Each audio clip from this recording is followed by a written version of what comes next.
शिवरात्रि के दिन अपने एक हाथ में आप काली मिर्ची, 7 काली मिर्ची और 7 काले तिल, 7 काले तिल के दाने टूटे हुए ना हो, साबुत हो, उसको आपको अपने हाथ में रखना है, ठीक है। राइट हैंड में रखिए, मुट्ठी बंद करके घर से लेके जाइए। वैसे देखो कितनों की शादियां होती है, थोड़े दिन चलती है, फिर बहुत केसेस होते हैं, फिर डाइवोर्स हो जाता है। डिवोर्स का बहुत चल रहा है आजकल। रिलेशनशिप के लिए नवमास चार्ट इंपॉर्टेंट होता है। आपकी जीवन शैली आगे कैसे बढ़ रही है, किसके साथ बहुत अच्छी चल रही है, कहाँ अच्छी चल रही है, कहाँ नहीं चल रही। काली मिर्ची और तिल शिव जी के ऊपर, और फिर जल चढ़ाया। कोशिश करिए कि जल अपने घर से लेके जाएं भगवान को अर्पित करने के लिए। जल इस तरीके से चढ़ाना है कि सारी काली मिर्ची और तिल बह ना जाए। एक बार चीजें यहाँ डिस्ट्रॉय होंगी, एक बार चीजें यहाँ बिल्कुल जीरो पे आएगी, फिर स्टार्ट होगी। तो वो किस भाव में? जब भी आप अपने घर से बाहर जा रहे हैं, आपका बच्चा अपने घर से बाहर जा रहा है, एक्टिवा चला रहा है, एक बहुत सिंपल सी चीज है जो आप खुद अपने लिए भी कर सकते हैं और आप किसी और के लिए भी कर सकते हैं। राशियां खराब नहीं होती, राशियां अपना इम्पैक्ट जरूर देती है। राशि के जो लॉर्ड हैं वो आपकी लाइफ में इम्पैक्ट डालते हैं और उससे निर्णय होता है कि आपकी लाइफ में क्या इंपॉर्टेंट है, कौन सी राशि पैसा दे रही है, कौन सी नहीं दे रही, कौन सा हार्डवर्क करा रही है। प्रोटेक्शन के लिए जो रेमेडी है कि आपको कोई नेगेटिव एनर्जी से आप प्रोटेक्ट हो सके,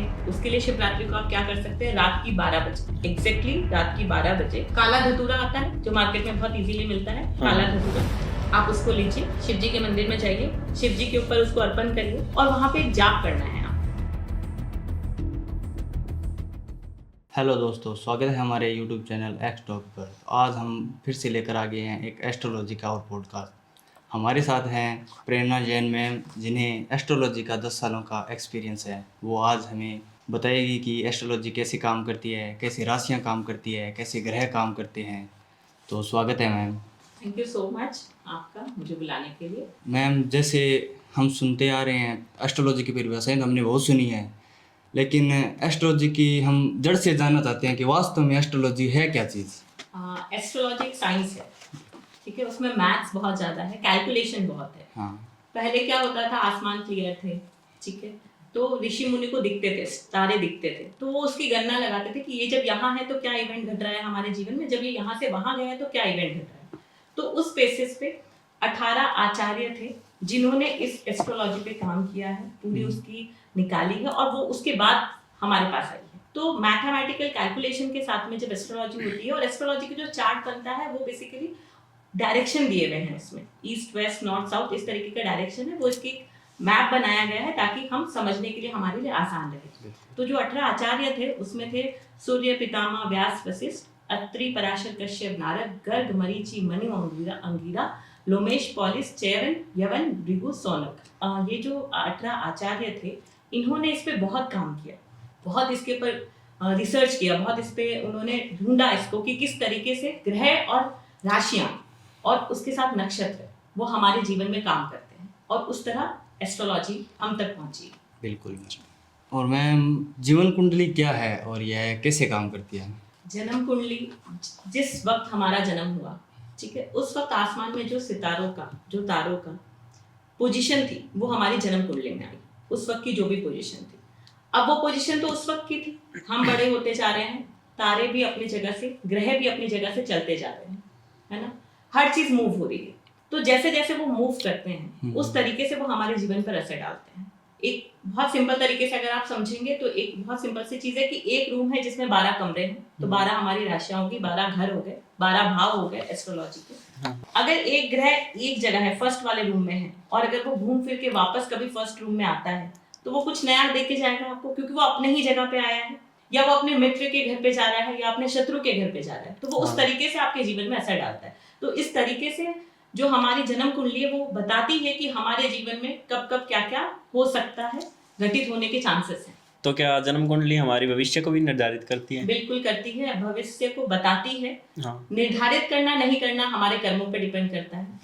कि हर ग्रह की कुछ डिमांड होती है, हर ग्रह आपसे चाहता है कि उसके अकॉर्डिंग काम हो, जब भी उसकी दशा, अंतरदशा, प्रत्यंतर दशा आती है तो उस तरीके से जब हम काम करते हैं और सही दिशा में काम करते हैं, बेसिकली हमारा कर्म है जो हमारा प्रारब्ध बनता है। अगर हम कर्म ही अच्छे नहीं करेंगे तो हमारा प्रारब्ध भी अच्छा नहीं होगा। तो वो उस तरीके से वर्क करता है। अच्छा, तो जन्म कुंडली में सबसे महत्वपूर्ण क्या चीज है? जन्म कुंडली में महत्वपूर्ण सब ही है। आपके ग्रह इंपॉर्टेंट है, आपके लग्न इंपॉर्टेंट है कि कौन सा लग्न आपका है, लग्न का स्वामी कौन सी भाव में जाकर बैठा है, हाँ। और भी बहुत कुछ है, सारे ही ग्रह इंपॉर्टेंट है। ऐसा आप किसी एक ग्रह को इंपॉर्टेंस नहीं दे सकते कि ये ग्रह इंपॉर्टेंट है उसके वजह से हमारा जीवन चल रहा है। लेकिन हाँ, हर कुंडली में एक ग्रह बली होता है, स्ट्रांग होता है, बहुत अच्छा अपना इम्पैक्ट देता है। हाँ। ये डिपेंड करता है पर्सन टू पर्सन कि कैसा उसकी कुंडली है। तो क्या मैम हम अपनी जन्म कुंडली में बदलाव ला सकते हैं? बदलाव आप जन्म कुंडली में नहीं, आप अपने प्रारब्ध में ला सकते हैं, आप अपने कर्मों में ला सकते हैं, जिससे आपका फ्यूचर आप चेंज कर सकते हैं। डेफिनेटली ये आप कर सकते हैं। कई बार कुंडली में बहुत अच्छे ग्रह होते हैं, किसी के राजयोग होता है, पर फिर उस इंसान की कंप्लेन होती है कि हमको तो वो राजयोग मिला ही नहीं, हम तो वो भोग ही नहीं पा रहे, हम तो इतना प्रॉब्लम में है, इतनी ट्रबल है हमारी लाइफ में। तो क्योंकि वो राजयोग तो है, लेकिन क्या उसकी दशा आपको मिली है? क्या वो आपको सीक्वेंस आपको मिले हैं? जो वो दशा है, जो उसकी दशा का जो कैलकुलेशन है, क्या उस राजयोग के साथ वो मैच किया आपके जीवन में? तभी तो वो घटित होगा। घटित कब होगा? हम एक राजयोग को पूरे जीवन तो नहीं जी सकते, या एक योग को हम पूरे जीवन तो नहीं जी सकते। तो इस तरीके से ये काम करता है। तो आप अपने कर्मों से अपनी चीजों को बदल भी सकते हैं। तो मैम जैसे आपने दशा की बात की, तो अगर जन्म कुंडली के अंदर हमारे जन्म पर जो दशा होती है वो क्या इम्पैक्ट डालती है हमारी लाइफ में? देखिए, दशा जो हमारी होती है ये वो टाइम होता है जब चंद्रमा किसी भी एक नक्षत्र से गुजर रहा होता है, और उस वक्त हमारा जन्म हो जाता है। 27 नक्षत्र बताए गए हैं। 27 नक्षत्रों में से जिस नक्षत्र में हमारा चंद्रमा है, उस वक्त जन्म के समय वो हमारा जन्म नक्षत्र हो जाता है। वो हमारा उस पर्टिकुलर जो लॉर्ड है उस नक्षत्र का, उससे हमारी दशा स्टार्ट होती है। समझो किसी का शुक्र की दशा में जन्म हुआ, शुक्र उसका वो लॉर्ड है, नक्षत्र लॉर्ड है। तो शुक्र की जो दशा है वो 20 साल की होती है। ठीक है, 20 साल की दशा में मतलब भले ही वो दशा खत्म हो जाए और दूसरी उसकी दशा, सूर्य की दशा स्टार्ट हो गई, पर उसके जीवन में जब वो 20 साल का होगा तो एक मेजर इवेंट उसके जीवन में घटित होगा। एक मेजर रोल उस समय उसके जीवन में होगा ही होगा। कुछ नया परिवर्तन, कुछ पॉजिटिव चेंज, कुछ एकदम से ट्रांसफॉर्मेशन उसकी लाइफ में आता है इस वक्त। तो इस तरीके से जो हमारी जन्म दशा है वो उतने साल में आपको असर देगी, कुछ एक इवेंट आपकी लाइफ में घटित करेगी। तो जन्म कुंडली से क्या विवाहित जीवन का भी पता लगाया जा सकता है? जी बिल्कुल, विवाहित जीवन का पता चलता है। जो हमारा नवमास चार्ट है, एक हमारा लग्न चार्ट होता है जो हमारे जन्म के समय होता है, उसी वक्त हमारा नवमास चार्ट भी बन चुका होता है। हाँ। तो वो नवमास चार्ट से हमको पता चलता है कि विवाहित जीवन कैसा रहेगा, कैसे आपके जो जीवन साथी है वो कैसा होगा, उसके आने के बाद आपके जीवन में क्या क्या परिवर्तन आएंगे और कैसे आपके जीवन चलेगी। आपका शॉर्ट टाइम का मेल है या बहुत लंबा चलने वाला है, ये सारी चीजें नवमास बताती है। और नवमास आपके जीवन में जो फल है, नवमास बेसिकली आपके जीवन का जो फल है वो बताती है। ये चीज है, लग्न कुंडली ये बताती है कि ये चीज आपके जीवन में है। लेकिन क्या आप उसको भोग पाएंगे, वो आपका नवमास बताता है। अच्छा। इस तरीके से जीवन के बारे में आपका पता चलता है। तो मैम जो होता है कि जन्म हो गया किसी बच्चे का, हम सबका जैसे जन्म हुआ ही है, तो वो किसी ना किसी वार के दिन तो हुआ ही है, तो वार भी क्या हमारी लाइफ में इम्पैक्ट डालता है? जी बिल्कुल, वार भी इम्पैक्ट डालता है। वार, जिस भी वार को, हम सबको पता है 7 वार होते हैं, सोमवार से लेकर रविवार तक ये वार हमने देखे हैं। तो जिस भी वार को आपका जन्म हुआ है वो वार आपके लिए बहुत इंपॉर्टेंट हो जाता है, बहुत महत्वपूर्ण आपके लिए हो जाता है। और हर दिन सुबह से शाम तक हौरा होता है, 1 घंटे का एक हौरा होता है। ठीक है, इस तरह 24 घंटे में आज सूर्योदय से अगले सूर्योदय तक 24 हौरा होते हैं। ठीक है, तो जो आपका जन्म वार है उसका जो भी लॉर्ड है, समझो आपका जन्म सोमवार को हुआ है तो आपका जो लॉर्ड है वो चंद्रमा हो गया। अगर आपका जन्म मंगलवार को हुआ है तो आपका लॉर्ड जो है वो मंगल हो गया। अगर बुधवार को हुआ है तो बुध देवता हो गए, गुरुवार को हुआ है तो गुरु हो गए, शुक्रवार को हुआ है तो शुक्र हो गए, शनिवार को हुआ है तो शनिदेव हो गए, रविवार को हुआ है तो सूर्यदेव हो गए। तो ये आपके वार के लॉर्ड होते हैं। तो जब आपका जन्म सोमवार को हुआ है तो आपका लॉर्ड हो गया चंद्रमा। तो अब चंद्रमा का हौरा पूरे दिन में 4 बार आता है। चंद्रमा का हौरा पूरे दिन में 4 बार आता है। समझो आज शनिवार है, फॉर एग्जाम्पल हम देखते हैं कि आज शनिवार है, तो आज मेरा जन्म का हौरा कब आएगा? तो हम शनिवार, इसका सीक्वेंस इस तरीके से है, शनि के बाद गुरु के बाद मंगल के बाद सूर्य के बाद शुक्र, फिर शुक्र के बाद बुध और बुध के बाद चंद्रमा। ठीक है, तो शनिवार को हम अगर शनिवार से चालू करते हैं तो पहला हौरा हमारा, पहला 1 घंटा जो है वो होता है शनि का हौरा। क्योंकि वो वार शनिवार है इसलिए शनि का हौरा। ठीक है, फिर गुरु का हौरा, उसके बाद मंगल का हौरा, उसके बाद सूर्य का हौरा, उसके बाद शुक्र का हौरा और उसके बाद बुध का हौरा और उसके बाद आता है चंद्रमा का हौरा। तो जो सूर्य उदय का टाइम है उसके बाद से 7वां घंटा आपके जन्म का हो रहा होता है। इस तरह हर 7वें घंटे में आपके जन्म का हो रहा आएगा। हाँ। सीक्वेंस यही चलेगा। तो वो जो हो रहा है वो आपके लिए इम्पोर्टेंट हो जाता है। अच्छा। उस समय अगर आप कोई विशेष काम करते हैं, कोई विशेष डील करते हैं, तो वो आपके लिए लाभकारी साबित होती है। अच्छा। कोई बीमार है तो वो उस समय अगर मेडिसिन लेते हैं या डॉक्टर से कंसल्ट करते हैं, अपना ट्रीटमेंट उस समय स्टार्ट करवाते हैं, तो वो भी उनके लिए लाभकारी साबित होता है। क्योंकि वार जो है वो आपकी हेल्थ को बताता है। आपका जो जन्म वार है वो आपकी हेल्थ को बताता है। अगर आपके चार्ट में आपका जो वार का देवता है वो अगर किसी क्रूर ग्रह के बीच में आ गया है या कोई अच्छी पोजीशन पे नहीं है, तो वो पर्सन फिजिकली ठीक नहीं रह पाता है। उसको कुछ ना कुछ बीमारियां चलती रहती है। अच्छा। तो इस तरीके से वार आपकी हेल्थ पे इम्पैक्ट करता है। और तिथि मैम? तिथि भी आपकी लाइफ में वैसे ही इम्पैक्ट करती है। जिस तरह वार के देवता है उसी तरह तिथि के भी देवता है। प्रतिपदा से अमावस तक एक तिथि है, फिर वापस प्रतिपदा स्टार्ट होती है, फिर पूर्णिमा तक एक तिथि होती है। 15 तिथियां होती है। तो ये 15 तिथि के भी स्वामी दिए गए हैं, स्वामी बताए गए हैं, जिसमें से प्रतिपदा का है सूर्य, द्वितीय तिथि का है चंद्रमा। इस तरीके से जो हमारे वार का सीक्वेंस है वही सीक्वेंस उसमें चल रहा है। अच्छा। जो उसमें अष्टम तिथि का जो देवता है वो है राहु, अमावस का जो देवता है वो है राहु, और पूर्णिमा को जो देवता है वो है शुक्र। इस तरीके से इसको बताया गया है। तिथि जो है वो हमारी लाइफ में उसी तरह से इम्पैक्ट करती है। अगर आपकी जो तिथि है उसका स्वामी कहीं बुरी पोजीशन पे है, 6, 8, 12 में है आपके लग्न में, या फिर ऐसी जगह है जहाँ पे वो कंफर्टेबल नहीं है, तो वो आपको प्रॉब्लम देता है। किस तरह की प्रॉब्लम देता है?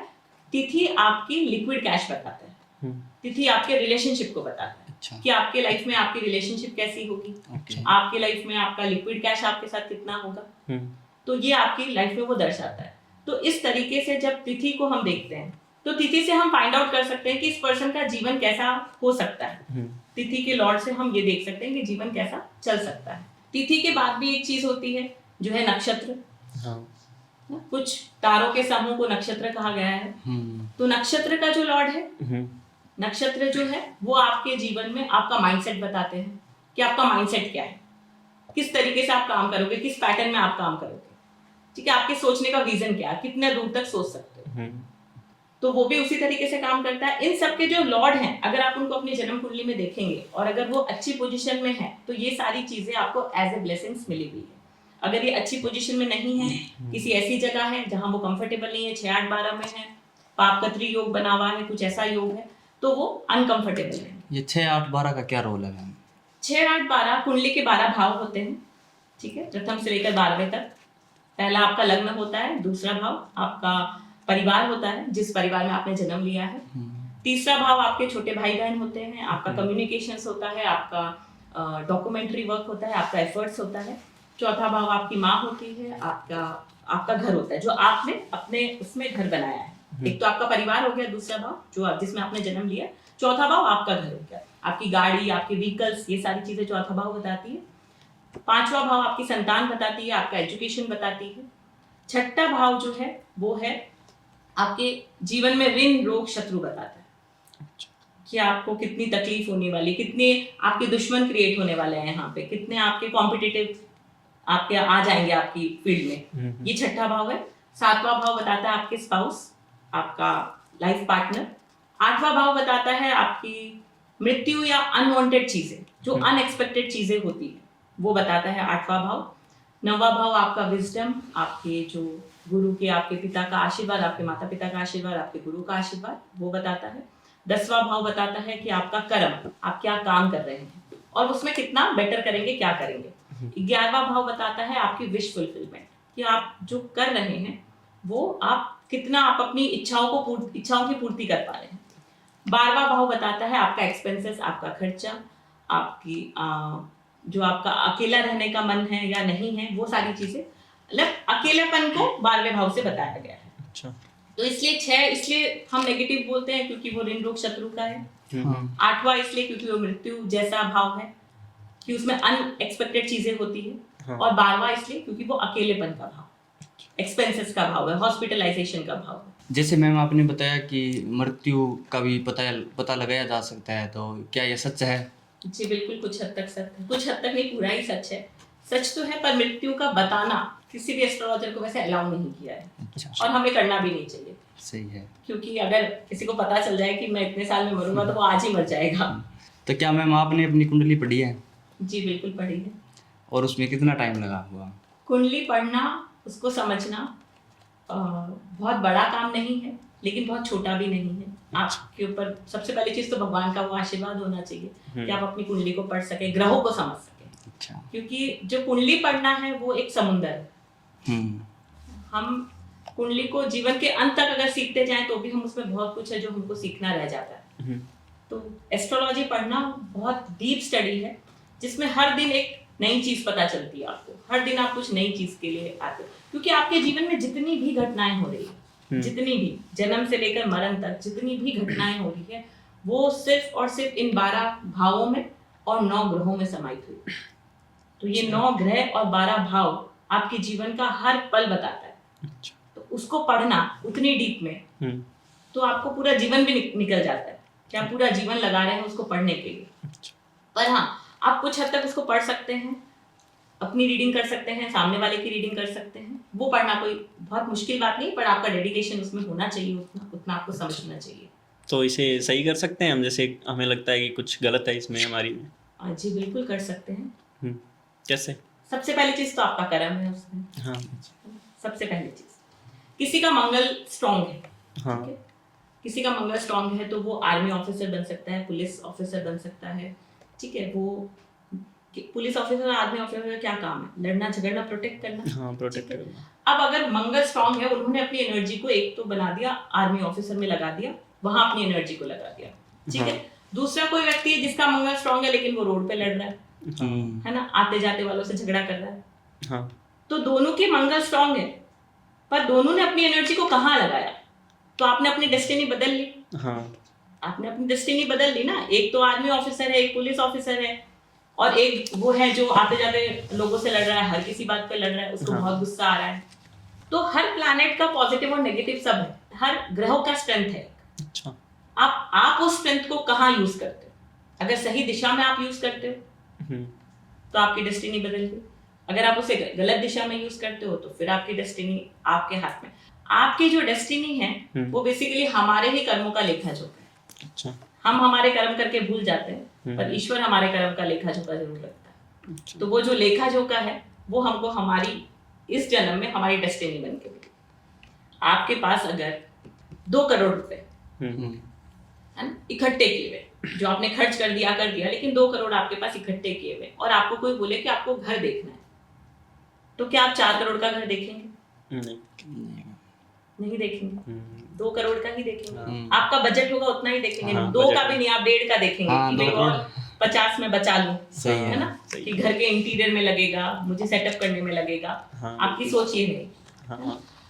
तो जब हमारा जन्म हुआ, उससे पहले जब हमारा पिछला जन्म जब हमारा खत्म हुआ, जब हम पिछले जन्म से मुक्त हुए और हमारा नया जन्म हुआ, तो हमारे सामने भी हमारा लेखा जोखा है कि अब ये तुम्हारे पास है, ठीक है, ये तुम्हारे कर्मा है जो तुमको अगले जन्म में जाके भोगने हैं, ठीक है।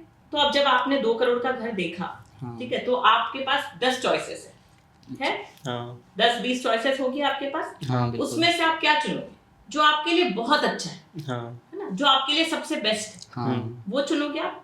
तो इसी तरह जब हमारे कर्मों का लेखा जोखा आया, ठीक है, तो हमने भी उन माँ बाप को चुना जो हमारे लिए बहुत अच्छे थे, हमारे हिसाब से, क्योंकि कर्म तो हमको भोगने हैं। हाँ, इन माँ बाप से के द्वारा इस दुनिया में नहीं आते तो कोई और को हम चुनते, कहीं से तो हम आते, दुनिया में तो आते ही। तो जब हम दुनिया में आए तो हमने उनको चुना, हमने जब उनको चुना तो हमने हमारे लिए बेस्ट चुना। सेकंड बेस्ट तो कोई नहीं चुनता अपने, सब बेस्ट ही चुनते हैं, है ना, सब बेस्ट ही चुनते हैं। तो जब हमने हमारा बेस्ट चुना और हम जब इस दुनिया में आए हैं और हम हमारे कर्मों को ही भोग रहे हैं, कि हमारे ही कर्म हैं, और जो हमारे क्लोज रिलेशन होते हैं, हमारे माँ बाप, भाई बहन, सास ससुर, हस्बैंड, बच्चे, ये जो हमारे क्लोज रिलेशन होते हैं, ये वो रिलेशन होते हैं जो हमारे पिछले जन्म के, जिनसे हमारे कर्म भोगने रह गए थे, इसीलिए हम उनसे लड़ते हैं। इसीलिए हम उनसे झगड़ते हैं, इसीलिए हम उनसे प्यार करते हैं, इसीलिए हम उनके लिए ना चाहते हुए भी काम करते हैं, कभी कभी चाहते हुए भी काम करते हैं, हाँ, है ना, क्योंकि उनसे हमारा कार्मिक कनेक्शन है। अच्छा, तो जो हमारा प्रारब्ध है, जो हमको मिला है, वो हमारे ही कर्मों का लेखा जोखा है। अब अगर हम इसको पॉजिटिव बना लेते हैं, कुछ अच्छा करके, अच्छे कर्म करके, अच्छे कर्म किसको बोलते हैं? पूजा पाठ करना एक स्पिरिचुअल होना होता है। हाँ अच्छे कर्म करना, आप किसी का बुरा मत सोचिए, किसी के लिए बुरा मत करिए, दिल से उसके लिए बुरा मत करिए, बिल्कुल मैम। है ना। गलती से हो जाए, अनजाने में हो जाए, तो भी आपके अंदर वो माफी की भावना होनी चाहिए कि मुझसे गलती हो गई, हाँ। मुझे माफ कर दे सामने वाला। लेकिन जब नोइंगली जब हम गलतियां करते हैं, तो ये है जो हम हमारा कर्मों का लेखे जोखे को बढ़ा रहे हैं। तो मैम आपने डेस्टिनी की बात की, तो डेस्टिनी वास्तव में है क्या चीज़? डेस्टिनी यही है, मैंने जो बताया कि कर्मों का आपका लेखा जोखा है, उसी तरीके से वो काम करती है आपके जीवन में। आप जो लेकर आए हो वो आपको भोगने हैं। अब आप उसको हंस के भोगोगे, रो के भोगोगे। सपोज मुझे किसी के लिए कुछ करना है, ये मेरा कर्म है कि मुझे किसी के लिए कुछ करना है। अब मैं उसको रो के कर रही हूँ, गुस्सा करके कर रही हूँ, उस सामने वाले को 4 गलत शब्द बोल के कर रही हूँ, तो मैंने क्या किया? मेरा जो पहला कर्म था वो मैंने भोगा, पर मैंने खुश होके नहीं भोगा, उसको इतना और गलत बोल के भोगा, तो मुझे इसका भी कर्म आगे भोगना पड़ेगा। बिल्कुल तो ये डेस्टिनी है मेरी। बिल्कुल मैम। और यही चीज अगर मैं ये सोच के करूं कि ये मेरा कर्म है, मुझे करना है, और मैं करूं तो निस्वार्थ होके करूं, तो मेरे कर्म वहीं खत्म हो गए। डेस्टिनी क्या हम चेंज कर सकते हैं? बिल्कुल, अपने कर्मों से आप कर सकते हैं अच्छा, सब कर्म। आपका जो फ्यूचर है, आपकी जो डेस्टिनी है, वो आपके कर्म आज पे डिपेंड हो रही अच्छा, है। हम कर्मों पर हमारा नहीं। पास्ट नहीं बदल सकते, कर्मों पर फ्यूचर निर्धारित है। हम हमारा पास्ट नहीं बदल सकते, प्रेजेंट कुछ हद तक बदल सकते हैं हम, लेकिन फ्यूचर पूरा हमारे हाथ में है। अच्छा, फ्यूचर को बदलना हमारे हाथ में। तो मैम जैसे आपने फ्यूचर की बात की, तो राशियाँ जो है वो हमारी लाइफ में फ्यूचर में क्या इम्पैक्ट डालती है? देखिए, राशियां 12 राशियां हैं, ठीक है। जो 12 राशियां हैं वो हमारी लाइफ में, हर राशि का एक अपना रोल है, हर राशि का एक अपना एट्रीब्यूट है, ठीक है। आपका चंद्रमा जिस राशि में है वो आपकी चंद्र राशि हो गई, आपका सूर्य जिस राशि में है वो आपकी सूर्य राशि हो गई, जो लग्न है आपका वो आपका लग्न हो गया। तो राशि इम्पैक्ट इस तरीके से डालती है कि जो भी आपकी राशि, समझो किसी की मेष राशि है, मेष लग्न है, वो पर्सन कैसा हो? परिवार को एक साथ लेके चलने वाला होगा, ठीक है, बहुत फास्ट एक्शन लेता होगा। ये राशि के एट्रीब्यूट है। अच्छा। कि वो राशि है तो वो उसके लाइफ में वो इम्पैक्ट डालेगी, है ना, कि वो सोचेगा कि टीम वर्क करता हूँ मैं, ठीक है। उसका एक माइंडसेट होगा, पर्टिकुलर माइंडसेट। क्योंकि अगर आपने मेष राशि को देखा है, उसके चिन्ह को अगर कहीं देखा है, तो भेड़ है, मेरी है मेष राशि। तो भेड़ है। भेड़ कैसे चलता है? समूह में चलता है, हाँ। झुंड में चलता है। आपने कभी भेड़ को देखा अकेले चलते हुए? नहीं चलेगा। नहीं। हाँ, समूह में चलता है। उसको जो करना है वो वैसे ही करेगा। हाँ, माइंडसेट, एक प्रॉपर माइंडसेट लेके चलता है, फटाफट डिसीजन लेगा, है ना, रात को सोचेगा सुबह काम कर लेगा, वेट नहीं होता। तो ये मेष राशि के एट्रीब्यूट। वैसे वृषभ राशि आ गई। वृषभ राशि जो राशि है वो होती है थोड़ी सी धन संचय वाली, ठीक है। आंखें सुंदर होती है क्योंकि उसका स्वामी शुक्र है। सुंदर आंखें, सुंदर फेस, अट्रैक्टिव पर्सनालिटी, वृषभ राशि वैसी होती है। अच्छा। मिथुन राशि है तीसरी राशि, जिसका स्वामी है बुध। बातूनी होते हैं, बोलते ज्यादा है, कम्युनिकेशन बहुत स्ट्रांग होता है उनका। अपनी उम्र से छोटे दिखते हैं। अगर आप किसी मिथुन राशि वाले व्यक्ति को देखोगे तो वो अपनी उम्र से काफी छोटे दिखेंगे। तो ये उसके एट्रीब्यूट्स हैं, ये राशि है। तो ये राशि आपको कहीं ना कहीं उसका इम्पैक्ट देगी। चौथी आती है कर्क राशि, जिसके स्वामी है चंद्रमा। बहुत इमोशनल होते हैं वो व्यक्ति, भावनाओं में बहते हैं, भावनाओं से काम करते हैं। अच्छा। हर किसी इंसान से बड़ी जल्दी अपनी भावना से जुड़ जाते हैं, इमोशनली अटैच भी होते हैं और इमोशनली जल्दी हर्ट भी होते हैं, क्योंकि वो किसी को हर्ट करना नहीं चाहते। लेकिन अगर कोई उनको ऐसी कोई बात बोल दे और वो हर्ट हो जाते हैं तो उनको बड़ी तकलीफ होती है। पांचवी राशि है सिंह राशि। सिंह राशि मतलब शेर। ईगो होता है, थोड़ा सा एटीट्यूड होता है, लीडरशिप क्वालिटीज होती है उनमें, है ना। अपने आप को आगे रखने की इच्छा रखते हैं वो व्यक्ति कि कोई चीज करूँ तो मैं लीड करूँ इस चीज को, ठीक है। छठी राशि है कन्या राशि, जिसका स्वामी वापस बुध है। जो कन्या राशि में बताया गया है वो ये है कि एक बहुत सुंदर सी कन्या, ठीक है, अपने विचारों में खोई हुई है, ठीक है, वो आगे की प्लानिंग कर रही है। तो इस तरीके से जो कन्या राशि वाले व्यक्ति होंगे वो बहुत फ्यूचर प्लानिंग करते होंगे, फ्यूचर प्लानिंग में चलते होंगे, विचारों में रहते होंगे, अकेले रहना पसंद होगा, आगे की कैसे अपने आप को बढ़ाएं, अपने जीवन में कैसे अपनी ग्रोथ करें, वो कैलकुलेशन उनके दिमाग में चलेगी।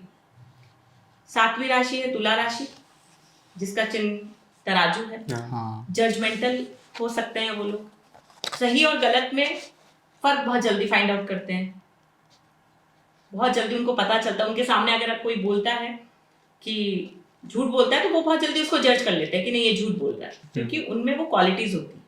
सो 8वीं राशि है वृश्चिक राशि, जिसका स्वामी मंगल है।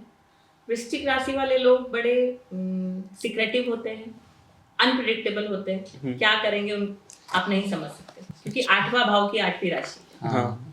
तो आप नहीं समझ सकते कि वो कब क्या एक्शन लेंगे, उनके दिमाग में कुछ और चल रहा है, सामने कुछ और बताएंगे। तो बड़े मिस्टीरियस टाइप के पर्सन होते हैं। ठीक है। उसके बाद 9वीं राशि आती है धनु राशि, जिसका स्वामी है गुरु। धनु राशि में आप देखेंगे कि एक इंसान बहुत अपने टारगेट ओरिएंटेड पर्सन होता है। कोई धनुष लेके घोड़े पे सवार है, मतलब आधा घोड़ा और आधा उसका शरीर है, वो स्पीड में काम कर रहा है और वो बहुत टारगेट ओरिएंटेड है, अपने जो काम है, जो उसका कार्य है, उसको लेके बहुत फोकस्ड है। फिर आती है मकर राशि। मकर राशि शनि भगवान की राशि है। मकर राशि ये बताती है कि किस तरह आप अपनी लाइफ में अपने काम को लेकर डेडिकेटेड है, कितना आप डिसिप्लिन्ड है, क्या आपका फोकस्ड है। क्योंकि शनि भगवान की जो राशि है, शनि भगवान की मांग यही है डिसिप्लिन बनो, कार्य करो, कर्म के देवता जिसको हम बोलते हैं ना, कि कर्म आप करते जाओ तो शनि भगवान आपको जरूर देंगे। तो मकर राशि वैसी राशि है। ठीक है। अच्छा। फिर आती है अपनी कुंभ राशि। कुंभ राशि अगर आप देखेंगे तो एक मटका है, जिसका सिंबल एक मटका दिया हुआ है, घड़ा दिया हुआ है। उसके अंदर आपका स्टोरेज है, आपने क्या अर्जित किया, आपने क्या कमाया, धन पैसा मान सम्मान। ठीक है। आपकी विश फुलफिलमेंट की राशि है। तो आपको क्या मिला, तो वो कुंभ राशि। फिर आते हैं मीन राशि पे, जो हमारी 12वीं राशि है। मीन राशि जो है उसके सिंबल है 2 मछलियां हैं, जो एक दूसरे के ऑपोजिट है पर एक जैसी चल रही है। हाँ। तो वो बेसिकली ये बताता है कि जीवन में बदलाव नहीं चाहिए, जिस तरीके से हम दूसरा काम कर रहे हैं उस तरीके से हम काम कर रहे हैं। ठीक है। थोड़ा सा कहीं ना कहीं जिनकी मीन राशियां होती है वो अपने आप से डिससेटिस्फाइड रहते हैं, उनको डिससेटिस्फैक्शन रहेगा। इनफैक्ट आपकी कुंडली में जहां पे भी, क्योंकि 12 भाव में 12 राशियां तो है कहीं ना कहीं, हाँ। तो जिस भी भाव में 12वीं राशि जाती है, उनसे जुड़ा जो व्यक्ति है वो आपके जीवन में डिससेटिस्फाइड रहेगा, उसको अपने जीवन में असंतुष्टि रहेगी, कहीं ना कहीं उसको लगेगा मैं इस चीज में प्रॉपर नहीं हूँ, कुछ कमी है मेरे जीवन में। तो अगर आपकी है मीन राशि, तो कहीं ना कहीं अपने मन में वो चीज आ सकती है कि मैं यहाँ पे प्रॉपर नहीं कर पा रहा हूँ, मुझसे और आगे बढ़ना है। मतलब एक एंड ऑफ द डे उसको लगेगा कि नहीं, कुछ कमी है। तो ये मीन राशि की क्वालिटीज है। तो इस तरीके से राशियां आपके जीवन में प्रभाव डालती है। तो मैम राशियाँ भी क्या खराब होती है? खराब नहीं होती, क्योंकि हर चीज आपके जीवन में जरूरी है। अगर आप सिर्फ बढ़ते जाएंगे तो उसका कोई एंड नहीं है। हाँ। पर आप बढ़ेंगे, उतरेंगे। आप एक सीढ़ी चढ़ रहे हैं, किसी एक मंजिल पे आपको पहुंचना है, तो आप मंजिल पे पहुंच के तो नहीं टिक सकते, कहीं ना कहीं आपको नीचे भी आना पड़ेगा दूसरी मंजिल पे जाने के लिए। तो राशियां खराब नहीं होती, राशियां अपना इम्पैक्ट जरूर देती है। अच्छा। राशियां अपना इम्पैक्ट जरूर देती है। तो कुछ बहुत अच्छी हम बोल सकते हैं कि हाँ, कुछ राशियां बहुत अच्छी है। ठीक है। और कुछ राशियां हैं जो हाँ थोड़ा सा लाइफ में अप डाउन लेकर आती है, ये फर्क है। इन राशियों की क्वालिटीज, जैसे कोई राशि बहुत ज़्यादा पैसे वाली होती है, कोई राशि बहुत ज़्यादा अच्छी हेल्थ वाली होती है। वैसे देखिए शुक्र की जो राशि है, हाँ, क्योंकि शुक्र उसका स्वामी है। हाँ, शुक्र लग्जरी, आपकी लाइफ में कंफर्ट, आपकी लाइफ में पैसा बताता है। हाँ, हाँ। तो शुक्र की जो राशि है जो है तुला और वृषभ, ये 2 राशियां हैं जो बहुत हम बोल सकते हैं कि पैसे वाली होती है। इनके पास पैसा अच्छा होता है। अच्छा। ठीक है। जो एक्टिव है, जो मंगल की राशियां हैं, मेष और वृश्चिक, काफी एक्टिव, क्योंकि मंगल उसके जो लॉर्ड हैं, जब हम उनकी क्वालिटीज को देखेंगे तो वो क्वालिटीज उन राशि वाले पर्सन में आ जाती है, तो वो काफी एक्टिव होते हैं। ठीक है। जो बहुत ज्ञानी होते हैं, तो वो धनु राशि है, मीन राशि है, क्योंकि गुरु की राशि है। हाँ।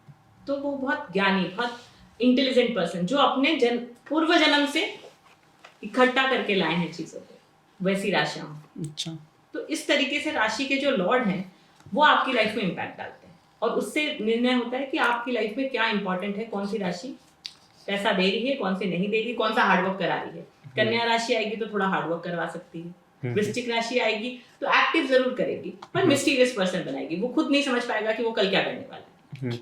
इस तरीके से काम करती है राशि। हमारी लाइफ में अगर कोई राशि का इम्पैक्ट खराब है तो उसे कैसे सही कर सकते हैं? राशि का इम्पैक्ट अगर खराब है तो जिस भी राशि का इम्पैक्ट खराब है उसका जो स्वामी है, आपको उनकी पूजा करिए आप, या फिर उनके लिए कोई उपाय करिए। उस तरीके से आप वो राशि को अपने फेवर में कर सकते हैं। या उससे रिलेटेड जहां आपकी राशि है, समझो फॉर एग्जाम्पल आपकी तुला राशि खराब है, आपकी तुला राशि सही पोजीशन में नहीं है, तो तुला राशि अगर काल पुरुष की कुंडली देखी जाए तो तुला राशि 7वें भाव की राशि है। 7वां भाव हमारे स्पाउस का होता है।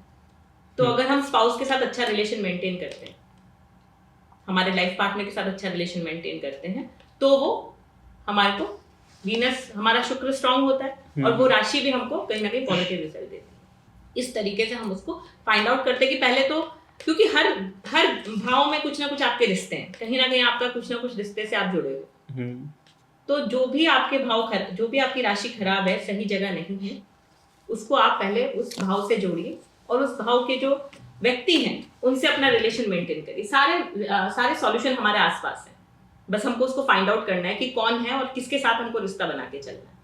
वो कहीं ना कहीं आपकी लाइफ में उस राशियों को, उस ग्रहों के प्रभाव को भी ठीक करता है। तो मैम देखा जाता है कि एस्ट्रोलॉजी ग्रहों पर निर्धारित होती है, तो ग्रह क्या है और ये हमारी लाइफ में कैसे काम करते हैं?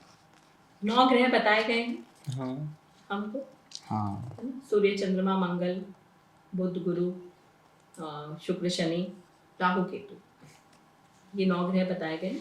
इसके साथ 3 ग्रह और हैं जो आप अगर किसी कुंडली में देखोगे, अगर आपने देखा हो तो वहां पे यूरानस, UR लिखा हुआ होता है, PL लिखा हुआ होता है, ठीक है, और NE लिखा हुआ होता है। ये है Uranus, Pluto, Uranus and Neptune. ये तीन और प्लैनेट है। अच्छा, इन ग्रहों के अलावा हाँ, अलग इन ग्रह के अलावा तीन ये और है। पहले अगर इन ग्रहों की बात करें तो सूर्य आपके पिता को रिप्रेजेंट करते हैं, ठीक है। सूर्य देवता, आप रोज उनके दर्शन करते हो, रोज सूर्य देवता आते हैं, रोज शाम को अस्त होते हैं। वो ग्रह हैं, ग्रहों में गिनती है उनकी, पहले ग्रह हैं, ठीक है। तो आप, और अगर हम फिजिकल हमारे वर्ल्ड में बात करें तो हमारे पिता से हम उनको करते हैं कि सूर्य मतलब पिता। दूसरा चंद्रमा। अब आप चंद्रमा की जब हम बात करते हैं तो जब पूर्णिमा आती है, ये धरती में 70% पानी है, आप मानते हैं इस चीज को? पूरी पृथ्वी पे 70% पानी, बिल्कुल, ठीक है। तो ग्रह जब पूर्णिमा जब आती है, जब चंद्रमा पृथ्वी के बहुत नजदीक आता है, तब आपने देखा है समुद्र की लहरें कितनी तेज हो जाती है ना? तब हाई टाइड्स आने के बहुत मैक्सिमम चांसेस रहते हैं। पूर्णिमा के आसपास बहुत ऊंची बड़ी लहरें आती है, मना किया जाता है सबको कि समुद्र के किनारे ना जाए, है ना?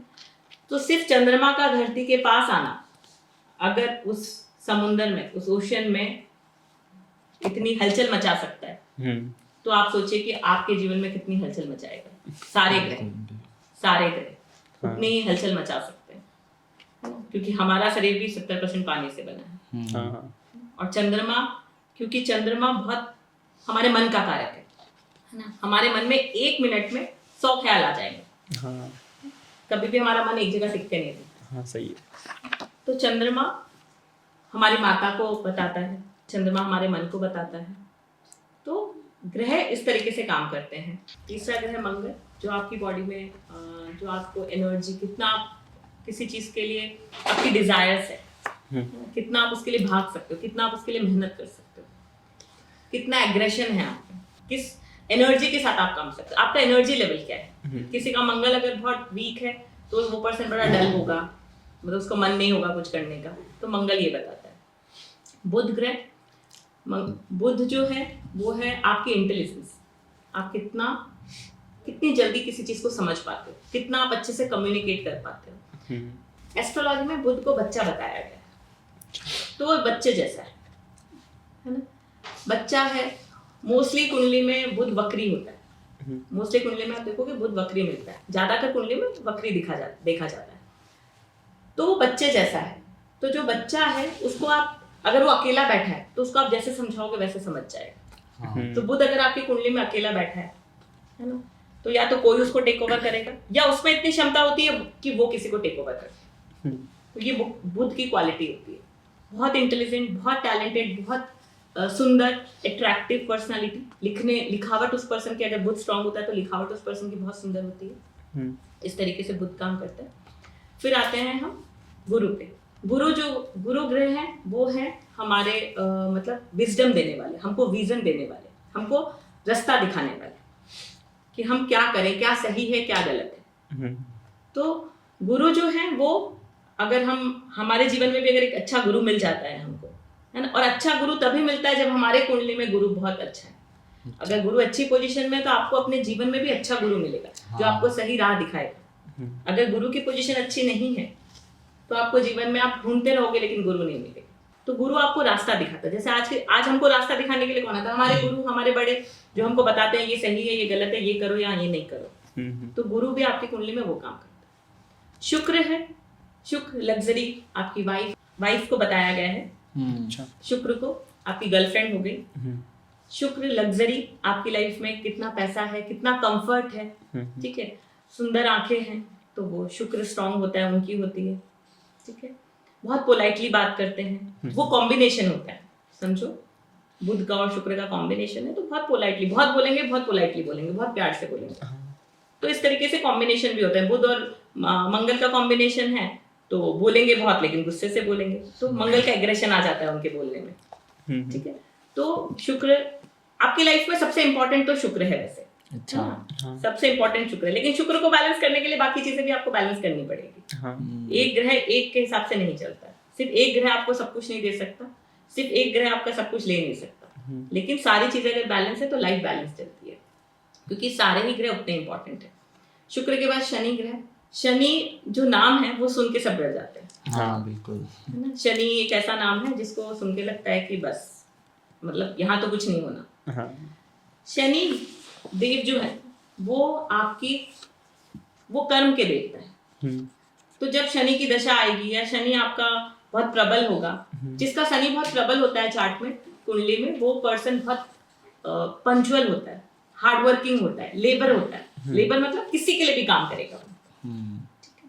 लेकिन शनि जो लोअर क्लास लोग होते हैं, शनि उनको भी दर्शाता है, जो हमारे अंदर काम करते हैं उनको भी शनि दर्शाता है। अच्छा, क्योंकि उनका शनि भी शायद स्ट्रांग है, इसलिए वो उस लेवल पे है। तो शनि इसलिए क्योंकि शनि थोड़ा दुख का कारक है। शनि से इसलिए डरते हैं लोग कि शनि दुख का कारक है, शनि तकलीफ का कारक है। हमारे जीवन में डिले होती है शनि से। कोई भी चीज जो 10 दिन बाद होनी है, अगर वो 1 साल बाद हो रही है, तो शनि उसका मेजर रोल शनि प्ले करता है उसमें, कि शनि की वजह से, शनि आपकी कुंडली में ऐसी जगह है, ऐसी पोजीशन में ये फल दे रहा है कि आपकी चीजें डिले हो रही है। तो शनि डिले का कारक है, शनि दुख का कारक है, तकलीफ का कारक है, शोध का कारक है। कहीं ना कहीं जो इमोशनली डिअटैचमेंट होता है, पर्सन को अकेला रहना बहुत पसंद है, मतलब उसे किसी से बात, ड्राई प्लैनेट है, अब अंदर से सूखा कर देता है आपको। तो शनि ये करता है। लेकिन शनि से डरने वाला भी कुछ नहीं है, शनि से डरने वाली कोई बात नहीं है। शनि की डिमांड है आप डिसिप्लिन में रहिए, गलत काम मत करिए, पंचुअल रहिए, अपने काम को तरीके से करिए, सेवा भावी होके रहिए। अगर आप ये चीज 3-4 चीजें अपने जीवन में अपना लेते हैं तो आपका शनि धीरे धीरे स्ट्रांग होता चला जाता है। तो शनि, क्योंकि शनि को सबसे पहले कर्म का देवता कहा गया है ना, तो आपके कर्म अच्छे हैं तो शनि आपको अच्छा रिजल्ट देगा। तो शनि बहुत कुछ देगा। शनि जिनकी कुंडली में बहुत स्ट्रांग है, उनको एक एज के बाद 35 के बाद वो लाइफ में प्रोग्रेस करते हैं। इनिशियल स्टेज पे शायद उनके बहुत हार्डवर्क रहा हो, बहुत स्ट्रगल रही हो, वो रहा होगा उनकी लाइफ में, बट एक एज के बाद शनि उनकी लाइफ में बहुत कुछ देता है। आपके बिजनेस का कारक शनि है। हाँ। पैसा शुक्र से आता है, पर जो आपके स्टेबिलिटी है, प्रोफेशन है, वो शनि है। तो अकेला ग्रह कभी कुछ नहीं करता, एक ग्रह 2 ग्रह उसके साथ जुड़े हुए होते हैं। आप बिजनेस कर रहे हो तो बुध का इन्वॉल्वमेंट है, ठीक है। आपकी जो स्टेबिलिटी, जहां आप स्थिर चल रहे हो कि जीवन में उतार चढ़ाव नहीं चल रहे, वहां पे शनि का रोल है। तो अपने जीवन में डिसिप्लिन लेकर आइए, शनि अपने आप ही सही हो जाएंगे। फिर आते हैं राहु और केतु, जिनसे भी सब बहुत डरते हैं। राहु शांति की पूजा करा लेते हैं, केतु के लिए कुछ करा लेते हैं। राहु और केतु क्या है? एक शरीर के 2 हिस्से।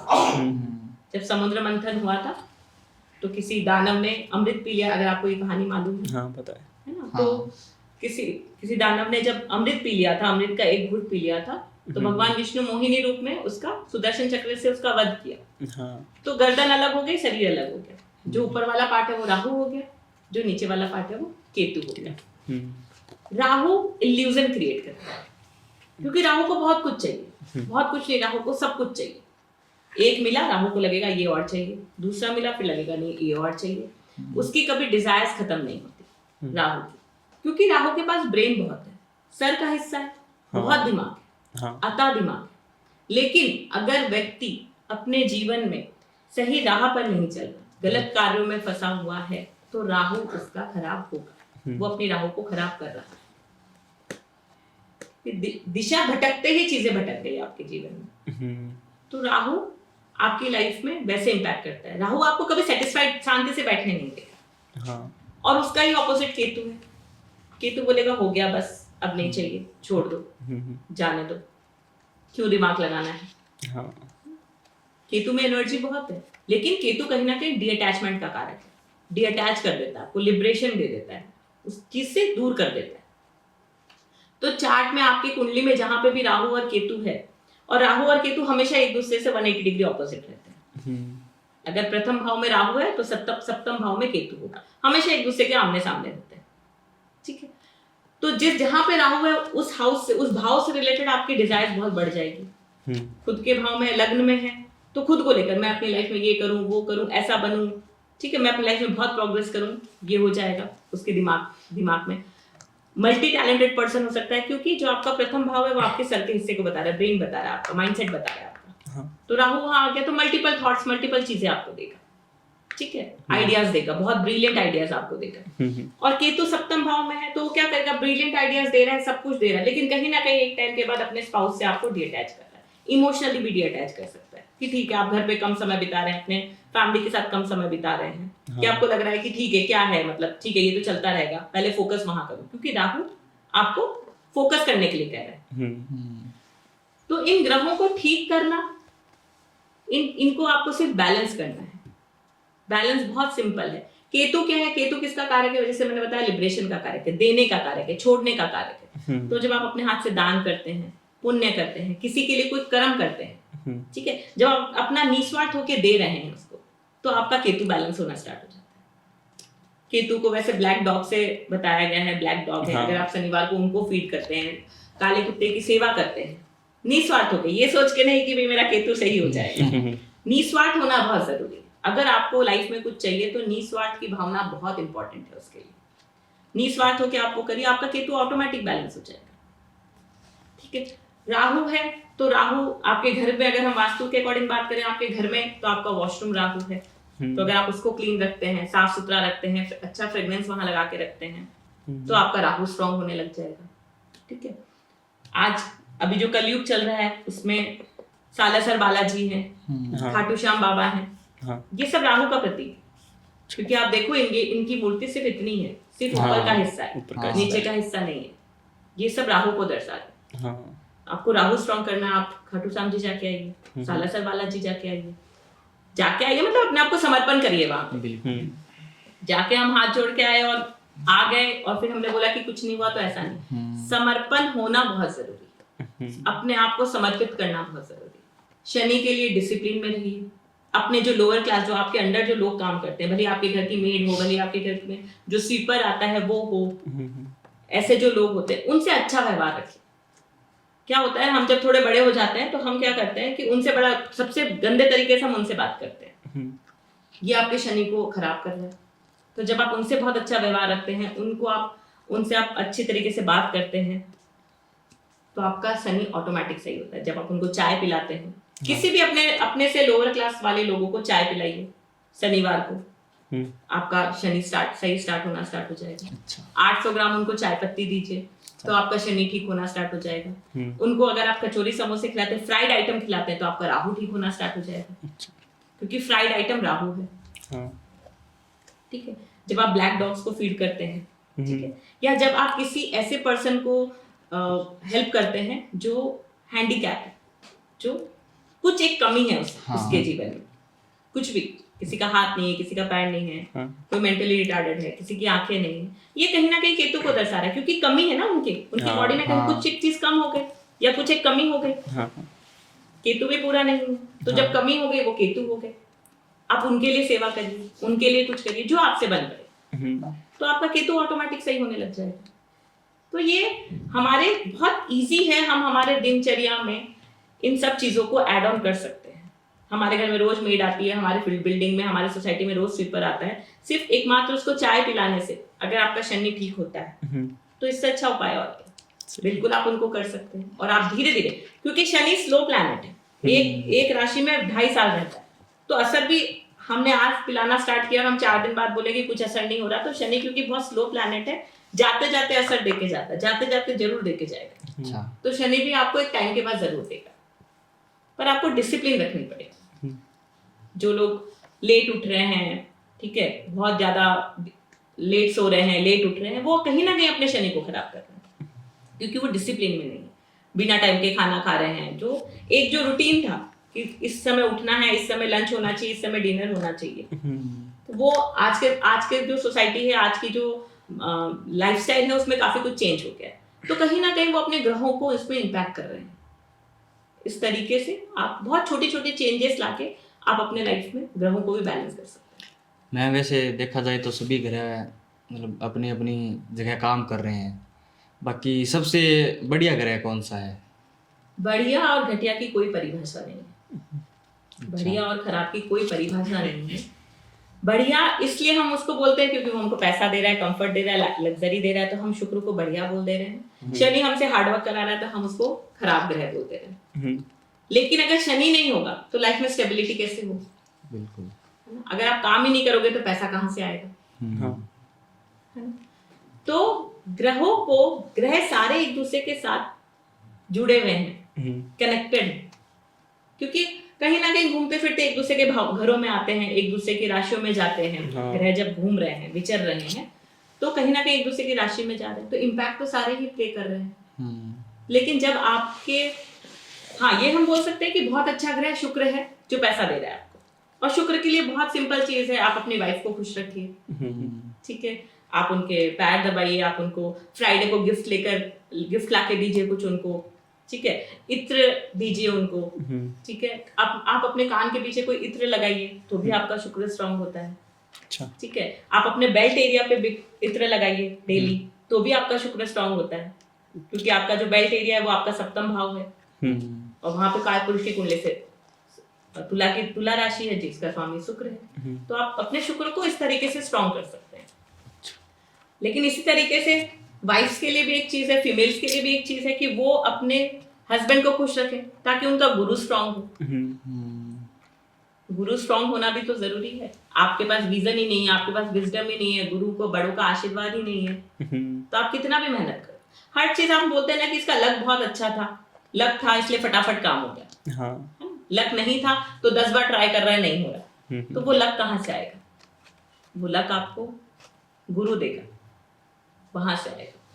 तो जब पत्नी अपने पति के लिए कुछ करती है, उनकी सेवा करती है, उनके लिए खाना बनाती है या उनके थोड़े पैर दबाती है, सेम चीज हस्बैंड को भी वाइफ के पैर दबाने चाहिए और वाइफ को भी हस्बैंड के पैर दबाने चाहिए, ताकि वो गुरु और शुक्र को बैलेंस कर सके और दोनों चीज उनके लाइफ में अच्छी हो और उनको लाइफ में विजडम मिले, पैसा मिले, धन संपत्ति मिले।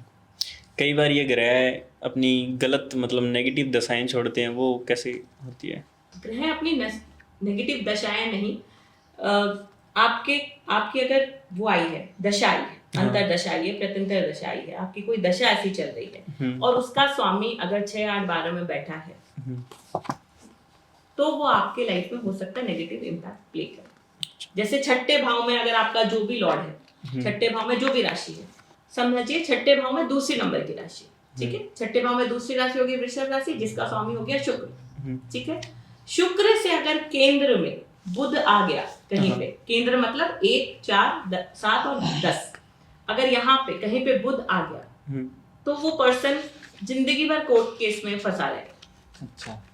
उसके कोर्ट केस नहीं खत्म हो सकते। तो छठे भाव में जो भी राशि है उसका स्वामी जहां पे भी है, उससे केंद्र में अगर बुध है तो कोर्ट केसेस चलते रहेंगे, ऑन एंड ऑफ चलते रहेंगे, कोई लंबा चलेगा, कोई शॉर्ट पीरियड चलेगा, बट वो कहीं ना कहीं उलझा हुआ रहेगा उसमें। तो ये कुछ इस तरीके से काम करता है कि कहाँ आपकी कुंडली में कहाँ ग्रहों का प्लेसमेंट है। तो मैम इसका कोई उपाय है? इसका कोई उपाय है कि आप बुध को स्ट्रॉन्ग करिए, पोजीशन देखिए पहले तो कुंडली में कि क्या पोजीशन पे है, उस पोजीशन के अकॉर्डिंग उसकी रेमेडी होती है। रैंडम रेमेडीज पे काम नहीं करेगी। इसलिए काम नहीं करेगी क्योंकि पोजीशन है वो बता रही है कि ये चीज होनी है, तो ये कुंडली पे डिपेंड करेगी। अच्छा, रिलेशनशिप में ग्रह काम कैसे करते हैं? रिलेशनशिप में भी ग्रह बहुत अच्छा रोल प्ले करते हैं। हम्म, रिलेशनशिप में जैसे मैंने बोला कि रिलेशनशिप के लिए नवमास चार्ट इम्पोर्टेंट होता है। आपकी जीवन शैली आगे कैसे बढ़ रही है, किसके साथ बहुत अच्छी चल रही है, कहाँ अच्छी चल रही है, कहाँ नहीं चल रही है। किसी की शादी हुई, उसका साथ 25 साल का है, 50 साल का है, 75 साल का है या 2 साल का है, ये आपका नवमास चार्ट बताता है, ये आपके ग्रह बताते हैं। अगर आपकी शादी के वक्त गुरु की दृष्टि है, शनि की दृष्टि है आपके 7वें भाव में या आपकी दशाओं पे कुछ इसका इम्पैक्ट आ रहा है, तब तो आपकी शादी लंबी चलेगी, क्योंकि शनि किसका कारक है? लॉन्गिविटी का, लंबिक, है ना? हाँ, तो शनि का इंपॉर्टेंट रोल हो गया वहां पे कि शनि की अगर दृष्टि है, शनि का आशीर्वाद है, तो क्या होगा? आपकी शादी लंबी चलेगी। ठीक है, गुरु है तो अच्छे से चलेगी, है ना? जो तालमेल है वो अच्छा बैठेगा दोनों का। हाँ, ठीक है, केतु का उसमें आ रहा है, केतु का इम्पैक्ट आ रहा है, तो क्या होगा कि किसी की शादी हुई, साल भर के अंदर बच्चा हुआ, ठीक है, केतु का इम्पैक्ट आएगा तो फर्स्ट ईयर में चाइल्ड हो जाएगा। अच्छा, केतु बच्चा हुआ और फिर क्या हुआ? डिस्कनेक्शन स्टार्ट हो गया दोनों में, कम बात अपने आप ही ऑटोमेटिक। वो परेशान नहीं है उस चीज से, लेकिन औरों को देख के उनको लगेगा कि हमारे में तो बात इतनी होती नहीं है, हम तो इतना घूमने जाते नहीं है। एक जो डिस्कनेक्शन है, हस्बैंड अपने काम में बिजी होगा, वाइफ अपने काम में बिजी होगी, वो इतना अपने आप में बिजी होंगे कि वो एक दूसरे को ज्यादा समय नहीं दे पाएंगे। तो ग्रह इसलिए इंपॉर्टेंट है कि आपकी शादी जब हो रही है, जब आप किसी एक संबंध में आ रहे हैं, शादी होना बहुत बड़ी चीज है लाइफ में, जब आप किसी के साथ संबंध में आ रहे हैं, तो वो चीज आपके लाइफ में उस वक्त आपके कुंडली के ग्रहों का क्या खेल है, वो आपकी जीवन को बताता है कि आपका जीवन कैसे चल रहा है। और मैम, जिनकी शादी नहीं हो रही, काफ़ी उम्र हो रही है, तो वो कौन सा ग्रह स्ट्रॉन्ग करे अपने लिए? वो कौन सा ग्रह स्ट्रॉन्ग करे? वो अपना शुक्र स्ट्रॉन्ग करे सबसे पहले तो, शुक्र उसमें इंपॉर्टेंट है। ठीक है, फिर उनकी कुंडली में जो 7वें भाव में जो राशि है, उसका जो स्वामी है, उसको देखें वो कहाँ है। अगर वो कहीं कोई ऐसी जगह आ गया है जहाँ पे 2 पाप ग्रह बैठे हैं, उसको देख रहे हैं, या वो पाप ग्रहों के बीच में आ गया है, या पाप ग्रहों के साथ आ गया है, तो मतलब वो डैमेज हो गया है। वो जब डैमेज हो गया है तो वो शादी में डिले कर देता है या शादी नहीं होने का कारण बन जाता है। पर आप उसके लिए अपने गुरु को स्ट्रॉन्ग करिए शादी के लिए, क्योंकि गुरु का होना बहुत इंपॉर्टेंट रोल है। गुरु नहीं होगा तब तक आपको सही जीवन साथी नहीं मिलेगा। अब ऐसे देखो कितनों की शादियां होती है, थोड़े दिन चलती है, फिर बहुत केसेस होते हैं, फिर डाइवोर्स हो जाता है। डिवोर्स का बहुत चल रहा है आजकल, है ना? तो गुरु का होना बहुत जरूरी है। तो गुरु को स्ट्रॉन्ग करें, शुक्र को स्ट्रॉन्ग करें। इसलिए जब आप कान के पीछे इत्र लगाते हैं, अपने बेल्ट एरिया में इत्र लगाते हैं, तो आप अपने शुक्र को स्ट्रॉन्ग कर रहे हैं। गुरु को आप कैसे स्ट्रॉन्ग कर रहे हैं? अपने जो बड़े हैं, जो आपके गुरु समान हैं, है ना, आप उनसे बड़ा रेस्पेक्टफुली बात कर रहे हैं। क्योंकि आजकल के जो यंगस्टर्स हैं ना, मैंने जो उनको देखा है, मैंने जो उनको नोटिस किया है, वो ये है कि वो कॉलेज से आते हैं और अपने प्रोफेसर को गालियां निकालते होते हैं, या बोल रहे होते हैं कि ये कोई है, मतलब क्यों है, या जो भी है। उनके वर्ड्स उनके प्रोफेसर के लिए भी अच्छे नहीं होते। वो ये नहीं समझ रहे कि वो उनके गुरु हैं, जो ज्ञान दे रहे हैं उनको, पर ये हैं जो पीछे से उनका आदर नहीं कर रहे। तो कहीं ना कहीं ये बच्चे जो आज के हैं, वो कहीं ना कहीं अपने गुरु को वीक कर रहे हैं। तो गुरु भी बहुत इंपॉर्टेंट है आपके लाइफ में। अगर कुछ चाहिए, रीजन चाहिए आपको आगे क्या करना है, उसके लिए आपको अपने सबसे पहले गुरु को स्ट्रॉन्ग करना पड़ेगा। तो उसके लिए सबसे अच्छी रेमेडी है, आप एक गुरु के लिए आप चंदन का तिलक लगा सकते हैं, केसर का तिलक लगा सकते हैं, अपने कंठ पे, यहाँ पे गले में आप केसर का तिलक लगा सकते हैं। जिससे क्या होता है कि जो आप बोलते हैं उसमें विजडम आ जाती है। धीरे धीरे जब वो आप यहाँ केसर लगाते हैं, तो धीरे धीरे क्या होता है आपकी वाणी पे, क्योंकि आपका थ्रोट चक्र है, तो थ्रोट चक्र क्या होता है, आपकी वाणी में विजडम आना स्टार्ट हो जाती है। तो जो आपके गुरु समान है, उनकी आप इज्जत करें, उनका आप रेस्पेक्ट करें, उनको दिल से धन्यवाद करें, तो भी आपका गुरु स्ट्रांग होता है। तो क्या ग्रहों का असर देश विदेश और संसार पर भी पड़ता है? जी बिल्कुल, ग्रहों का असर पड़ता है सब जगह पे। जैसे अगर हम यहाँ की बात करें, हमारे इंडिया की, भारत की बात करें, 2025 की बात करें, तो बहुत सारे ग्रह हैं जो सारे ग्रह चाल बदलते हैं, चलते हैं, फिर वक्री होते हैं। जैसे गुरु वक्री होता है, मंगल वक्री होता है, बुध वक्री होता है, ठीक है, राहु केतु हमेशा वक्री चलते हैं, हमेशा उल्टी चाल चलते हैं। तो जब ये ग्रह चल रहे हैं और जिस राशि में जा रहे हैं, उसका इम्पैक्ट आएगा। जैसे अभी 12 फरवरी को बुध मकर राशि से निकल के कुंभ राशि में जा रहे हैं। ठीक है, कुंभ राशि में ऑलरेडी 2.5 साल से शनि देव विराजमान है, वहां पे ऑलरेडी शनि देव है। तो शनि और बुध का कॉम्बिनेशन वहां बन रहा है, ये कुछ बन रहा है 20-25 दिन के लिए कॉम्बिनेशन ये बनेगा। ठीक है, तो ये क्या करेगा, व्यापार में वृद्धि करेगा, न्यू आइडियाज लोगों के बीच में लेकर आएगा। ठीक है, क्योंकि उसका इम्पैक्ट वो होगा, तो वो ऑल ओवर यूनिवर्स हो रहा है ना, वो आपकी कुंडली या किसी की कुंडली पे नहीं है, वो हो रहा है क्योंकि काल पुरुष की कुंडली में ही कहीं ना कहीं शनि और बुध साथ में जा रहे हैं। फिर वो निकल के वहां पे मीन राशि में चला जाएगा। मीन राशि में जब जाएगा तो राहु और शुक्र के साथ उसकी युति बनेगी। तो राहु और शुक्र क्या कह रहा है, राहु और शुक्र अभी साथ में है, तो आप देखिए कितना ज्यादा लोग अपनी डिजायर्स के पीछे भाग रहे हैं, मतलब उनकी डिजायर्स खत्म नहीं हो रही, लग्जरीज, उनका कंफर्ट जोन से निकलना नहीं चाहते, क्योंकि वो अपने कंफर्ट जोन में रह के भी वो लग्जरी चाहते हैं कि हम इसी जोन में रहें और हमको मिले भी बहुत कुछ, ये सोच है। और अभी जैसे अप्रैल में गुरु वृषभ राशि से निकल के मिथुन राशि में आने वाले हैं, प्रवेश कर रहे हैं, एक बहुत बड़ा ट्रांजिट होने वाला है गुरु का ट्रांजिट। काल पुरुष की कुंडली के हिसाब से तीसरे भाव में गुरु का ट्रांजिट होगा, और तीसरे भाव में गुरु है मरण कारक योग में।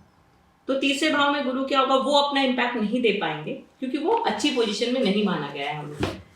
तो जो काल पुरुष की कुंडली है उसके अकॉर्डिंग तो क्या होगा कि वो इम्पैक्ट देगा, किसमें इम्पैक्ट देगा, जो बड़े गुरु हैं, जो स्पिरिचुअल लीडर्स हैं, जो टीचर्स हैं हमारे, उनकी हेल्थ में प्रॉब्लम दे सकता है। ठीक है, कुछ हमारी चीजों में कंट्रोवर्सीज ला सकता है। तो ये होगा थ्रू आउट, इसमें ये यूनिवर्सल चीज है जो होगी आपके भी। अगर लाइफ में अगर गुरु सही जगह नहीं जा रहे हैं, तीसरे भाव में आ रहा है, अगर आपकी मेष लगन की कुंडली और तीसरे भाव में जा रहे हैं, तो भी कहीं ना कहीं आपकी लाइफ में भी वैसा इम्पैक्ट ज्यादा देखने को मिलेगा, थ्रू आउट तो मिलेगा ही। तो कंट्रोवर्सीज ज्यादा होगी, सूर्य इम्पैक्ट करेगा तो फसलों की रेट ज्यादा बढ़ेगी। ठीक है, गर्मी इस बार ज्यादा पड़ेगी, तो ये इम्पैक्ट आपको देखने को मिलेगा। तो मैम इन ग्रहों के अलावा आप 3 ग्रह और बता रहे थे। हाँ जी बिल्कुल, मैं 3 ग्रह और बता रही थी। हाँ। जो है यूरेनस, नेपच्यून और प्लूटो। हाँ। ये 3 ग्रह और हैं। जो यूरेनस है वो 1781 में उसका इन्वेंट हुआ था। कुछ एक ग्रह दिख रहे थे, कुछ एक तारे दिख रहे थे, और उस वक्त क्रांति चल रही थी। ठीक है, तो जब वो ग्रह दिख रहे थे और क्रांति चल रही थी, तो उसे आइडेंटिफाई किया ऋषियों ने कि ये कुछ तो है जिसका इम्पैक्ट पड़ रहा है यहाँ पे। ठीक, यूरेनस जो है जहां पे भी आपकी कुंडली में है वो वैसा उस भाव में अपना रोल प्ले करेगा। यूरेनस जो है वो है भगवान ब्रह्मा का छोटा अवतार, मिनी अवतार जिसको हम बोलते हैं। ठीक है, वो पर्सन कोई भी चीज बहुत अच्छा स्टार्टर होगा, कोई भी चीज बहुत अच्छी स्टार्ट करेगा, पर खत्म नहीं कर पाएगा। एक बार खत्म करेगा, क्योंकि ब्रह्मा का क्या काम, क्रिएट करना। क्रिएट तो करेगा, अंत नहीं कर पाएगा। तो बहुत अच्छा क्रिएटर होता है वो। क्रिएटिविटी उसमें बहुत होगी किसी भी चीज को लेकर। अगर उसके लग्न में है तो उसको खुद के लाइफ को लेकर क्रिएटिविटी बहुत होगी, या किसी भी भाव में बैठा, जैसे मैंने भाव का वर्णन पहले किया, किसी भी भाव में बैठा है तो वहां से लेकर क्रिएटिविटी उसके जीवन में बहुत होगी, बहुत कुछ क्रिएट करेगा वो। तो जो दूसरा प्लैनेट है जिसकी मैंने बात की थी वो है नेपच्यून, जो 1846 में दिखाई दिया। जब थोड़ी शांति थी, चीजें वापस ट्रैक पे आ रही थी, तब फिर किसी ऋषि को वो प्लैनेट दिखाई दिया। वो है विष्णु का अवतार, विष्णु भगवान का मिनी अवतार। आपकी जो अंदर इनबिल्ट स्ट्रेंथ है वो बताता है नेपच्यून। तो जहाँ पे भी आपका नेपच्यून है ना, वहाँ की क्वालिटीज पे अगर आप काम करते हैं अपने जीवन में, तो वो ऑटोमेटिक उभर के बाहर आती है। और आप, क्योंकि विष्णु भगवान कैसे लीलाधर है ना, मतलब क्या करोगे, कैसे करोगे, वो किसी को नहीं बताने वाले। वो क्या कर रहे हैं वो किसी को नहीं बता रहे। तो ये जो इनबिल्ट क्वालिटी है ना, ये भी इसी तरीके से काम करती है कि आप उसमें थोड़ा सा काम करिए, वो उभर के बाहर आई, और आप उसमें बहुत कुछ मैजिकल कर सकते हैं अपने जीवन में। जो तीसरा प्लैनेट की मैंने बात की थी वो है प्लूटो। ठीक है, जो 1930, मतलब आज से अगर हम अभी से बात करें तो कुछ 95 इयर्स पहले ही उसका इन्वेंट हुआ। वो पता चला कि ये कोई प्लैनेट है, कुछ है ग्रह जो हमारे जीवन पे भी असर डाल रहा है। प्लूटो है जो शिव भगवान का अवतार है। तो शिव जी का जो अवतार है वो क्या है, उसको हम बोल सकते हैं कि उसको मतलब शिव जी कैसे हैं, उन्होंने जब विष भी अपने अंदर ले लिया, तो वो जहाँ पे भी प्लूटो है आपका, वो आपके जीवन में उस भाव से रिलेटेड आपके जीवन में उस चीजों को खत्म करता है, मतलब चीजों को अपने अंदर ऑब्जर्व कर लेता है। ठीक है, कभी कभी डिस्ट्रॉय भी करता है उस जगह। एक बार आपके जीवन में उससे रिलेटेड चीज डिस्ट्रॉय होगी ही होगी। पंचम भाव में प्लूटो है तो आपकी पढ़ाई बीच में डिस्ट्रॉय हो जाएगी, मतलब खत्म हो जाएगी। एक बार खत्म होके फिर स्टार्ट होगी। अच्छा। ठीक है। बट अगर पंचम भाव में नेपच्यून है तो हो सकता है कि आपके बच्चे बहुत ज्यादा क्रिएटिव हो, क्योंकि पंचम भाव संतान का भाव है, आपकी पढ़ाई का भाव है। तो जो अगर वो प्लैनेट वहां है तो उससे रिलेटेड वैसा काम होगा। तो इस तरीके से यूरेनस, नेपच्यून और प्लूटो भी आपके जीवन में असर डालते हैं। जिस भाव में वो बैठे हैं उस तरीके से उसमें असर डालते हैं और उस तरीके से वो काम करते हैं। तो ये आपका इनबिल्ट स्ट्रेंथ है, जिसको आप देख सकते हो कि ये किस तरीके या किस तरीके से। जैसे प्लूटो है तो हमको पता है कि एक बार चीजें यहाँ डिस्ट्रॉय होंगी, एक बार चीजें यहाँ बिल्कुल जीरो पे आएगी फिर स्टार्ट होगी। तो वो किस भाव में क्या चीज हमारे जीवन में खत्म होगी और फिर स्टार्ट होगी, तो उससे अंदाजा लगाया जाता है। ये और 3 प्लैनेट। आजकल एक्सीडेंट्स बहुत चल रहे हैं, तो उसको ख़त्म करने के लिए कोई रेमेडी? एक्सीडेंट्स बहुत हैं या कुछ नेगेटिव चीजें हो रही है तो मैं आपको एक सिंपल सी रेमेडी बताती हूँ। जब भी आप अपने घर से बाहर जा रहे हैं, आपका बच्चा अपने घर से बाहर जा रहा है, एक्टिवा चला रहा है, 4 व्हीलर ड्राइव कर रहे हैं, कुछ भी कर रहे हैं, तो एक बहुत सिंपल सी चीज है जो आप खुद अपने लिए भी कर सकते हैं और आप किसी और के लिए भी कर सकते हैं। उसको क्या करना है, आपको जब आप खुद को कर रहे हो तो आप अपने आप को ऐसे एज्यूम करिए, ठीक है, ये आप हैं, ठीक है, ये आप हैं। तो इस जगह पे जैसे अगर मैंने एज्यूम किया मैं खुद को, तो मैंने इस जगह को एज्यूम किया यहाँ पे, और मैंने यहाँ पे एक आर्ट बनाया, ठीक है, यहाँ पे एक आर्ट बनाया, फिर मेरे लेफ्ट बाजू पे मैंने एक आर्ट बनाया। बनाना हमको हाथ से, अंगुली से, ठीक है, 2 अंगुली लेनी है, 2 अंगुली से मैंने आर्ट बनाया, यहाँ आर्ट बनाया, पीछे मेरे बैक हार्ट पे, पीछे जो हमारा हार्ट चक्र है वहां पे मैंने आर्ट बनाया, और राइट बाजू पे मैंने आर्ट बनाया। ये हमने सिर्फ एज्यूम करके बनाया। हमारे सामने कोई नहीं खड़ा है, हम उसको, हमारा बच्चा गया है, चला गया, फिर हमने उसको एज्यूम किया हमारे सामने, और 8 8 8 8 ऐसे करके उसके चारों तरफ बना दिया। हमने उसको शील्ड कर दिया, ठीक है। ये शील्डिंग आप खुद के लिए भी कर सकते हैं जब भी आप घर से बाहर निकले। ये शील्डिंग आप अपने बच्चों के लिए भी कर सकते हैं। आप गाड़ी में बैठे हैं 5 जन, आप गाड़ी को भी शील्ड कर सकते हैं। गाड़ी के आगे, गाड़ी के इधर वाली साइड, लेफ्ट साइड, फिर गाड़ी के पीछे और गाड़ी के राइट वाली साइड।